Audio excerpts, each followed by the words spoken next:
pupuntahan ko yung sasakyan guys kasi minus 35. So try kong paanda rin. Well, nasa basement naman yung sasakyan, pero iba din ang lamig dito sa basement. Kaya ayun, punta ko yung sasakyan, check ko kung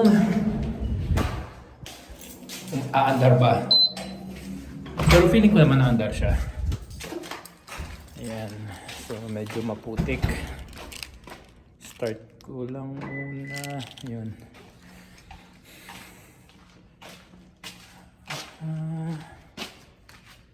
Start ko lang. Okay. Oops.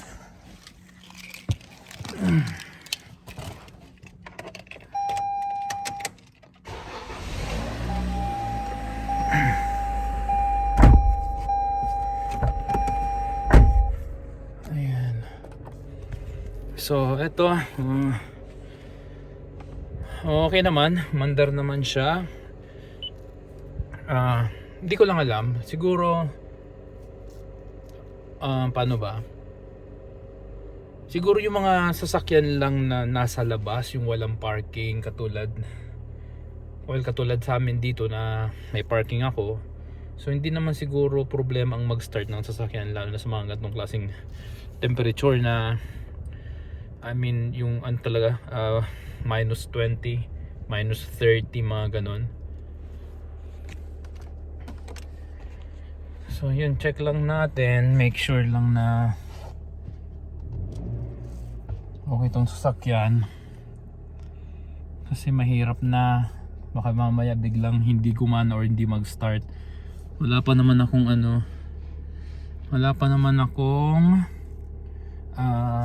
jump starter.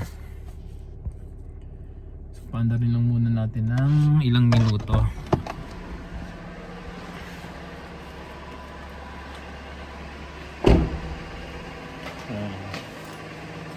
Check ko na rin tong hood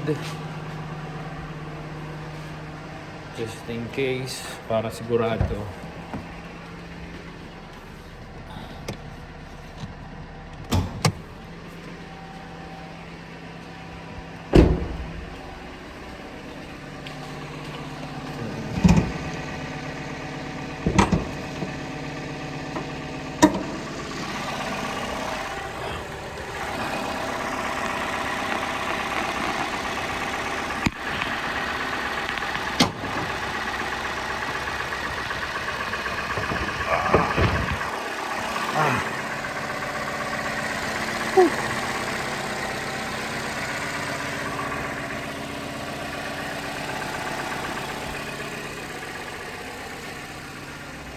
Yun, yun naman. Pandarin ko lang ng konting minuto. Kasi itong week na to, hindi rin naman kami lalabas dahil on call ako sa trabaho. Kaya yun, okay naman na hindi kami lalabas. Kasi nga, sobrang pangit ng panahon ngayon. Sigurado, black ice ang kalsada. Tapos yun, kahit naka winter tire ka, mahirap isugal lalo na lagi kong kasama yung asawa ko tsaka anak namin. So yung safety ang kailangan. So on call ako ngayong linggong to hanggang Thursday or Friday. Thursday tas Friday trabaho pa. So, ang labas namin ito Sabado na para mag-grocery.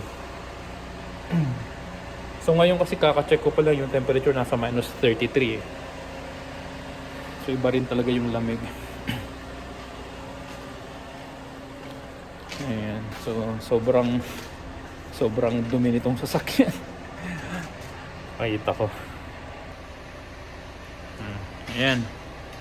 Ang dungis ng sasakyan.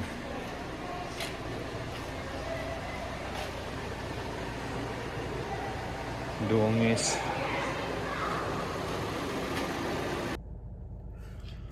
Ngayon, dito lang muna ako sa loob ng sasakyan kasi Malamig sa labas kahit dito kami sa ano, kahit nandito ako sa basement. Malamig pa rin. Ngayon, guys, di ko lang sure. May nakikita lang kasi ako sa mga nagvo-vlog na eto, yung mga naka-base dito sa Edmonton na sabi nila dapat daw yung gas mo is at least wag bababa sa half ng ng gauge mo. Kasi daw pag ganun daw is pwede daw tumigas yung yung oil. Di ko sure pero yun lang yung napapanood ko. May pinapanood akong vlog kasi Pinoy din, tas yun ang sabi niya na as much as possible daw dapat laging full tank or wag lalagpas sa half. Kaya yun, di ko alam. Etong sa akin naman is may konti pa bago umabot sa half. Kaya siguro okay naman. Pero yun lang kinakatakot ko kasi yun nga, wala akong jump starter sa sasakyan ko. Isa yun sa mga kailangan kong bilhin din. Dati plano ko nang bumili kaso medyo madaming gastusin pa kaya hindi ko muna binili yun. Pero siguro yun, itong taon na to 2024 so yun sa mga bibiling ko para dito sa sasakyan kasi mahirap na nga. Mas mabuti ng maging ready kaysa maunahan tayo ng pagkakataon na alam mo yun, umabot ka sa point na hindi umandar yung sasakyan mo bigla, tapos wala kang pang jump start, wala kang kung anong tools na kailangan sa sasakyan. So yun,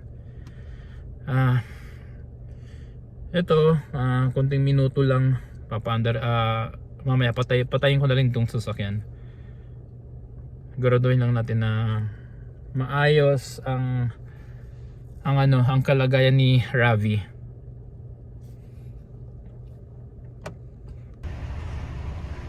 Ngayon ko lang to nakita na meron palang saksakan dito. So, dati kasi iniisip ko, sabi ko kung may vacuum ako tas hindi siya portable, paano ko i-vacuum? So, meron pala dito sa parking ko. And tinignan ko na rin yung tools dun sa likod ng sasakyan ko. Okay, so 20 minutes na, pwede na siguro. Kasi malamig din talaga guys, pati itong kamay ko dito ko sa loob ng sasakyan malamig pa din. So off ko na siguro to, pwede na to. Ayan, baba na tayo. Hindi ko kaya magstay dito sa labas ng sasakyan. Kasi lamig. Ayan. Kutang ko lang ng konti.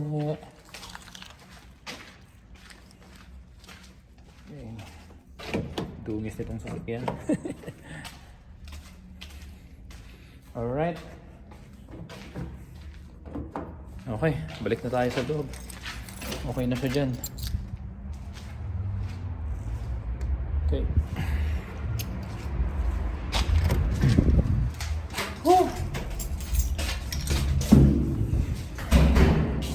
Ayun.